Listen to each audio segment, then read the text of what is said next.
I often get asked, hey, I'm not in the game industry, but I'm in some other tech industry. How hard would it be for me to break into the game industry? And I'm just going to use this as an example of a way to think about it for you. So this person's an experienced QA person. They're now a lead QA person for a business analyst position, right? So that's awesome. You've learned a bunch of the tools of what that means to test things, probably give feedback, track those things, test them, right? Like all the fun of Jira. And that's really good, right? Because you probably have a realistic version of when someone tells you something's easy to do or understanding if there's a problem and there's other problems hiding behind it.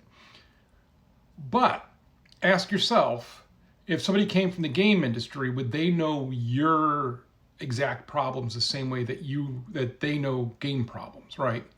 So an example is people will say, let's change the jump height. Easy, to put a Jira in, we're going to change the jump height. Well, now all of a sudden, all of the assumptions every level designer has made are now wrong.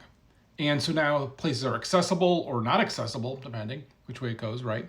Like in all this other downput. Now that's a really easy designy one, but there's also a lot of technical ones that if you haven't been in the game industry, you might not be aware of, or you may not be thinking of, or you may not be considering the cost of. So often they're around performance because of mistakes that you make early on that come down, or just other constraints around it like that. But really, performance is the one that I see the most.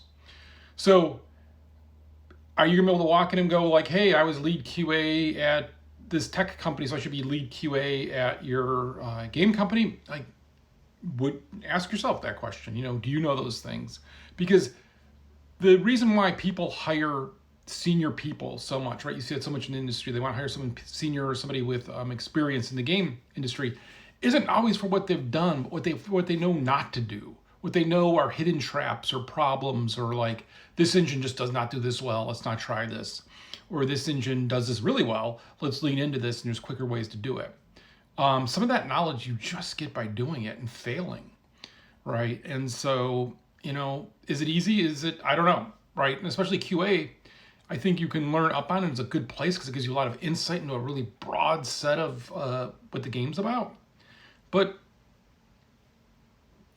so how's that for a horrible answer? But I'm not going to make one up. But yeah, I've worked with really good QA people since leaving Valve, because Valve didn't really have QA people except for me, I guess, at one time. And that wasn't that good. And they're super helpful in how they help us think about it. And some of that is just that managerial process of doing it versus just the actual testing. So there may be a place, it's probably going to be hit and miss. Right now the game industry is kind of tepid about their hiring, so I don't know if that was a good time to do it. Offering your services to a indie might be a way to do it, as a way to like, hey, I can help test your game and give you feedback on it and like help track this and show you how to do it, as a way to get some work under your belt. Indie games, they're not gonna have a lot of money, but that's a way. So yeah, sorry I can't be more helpful.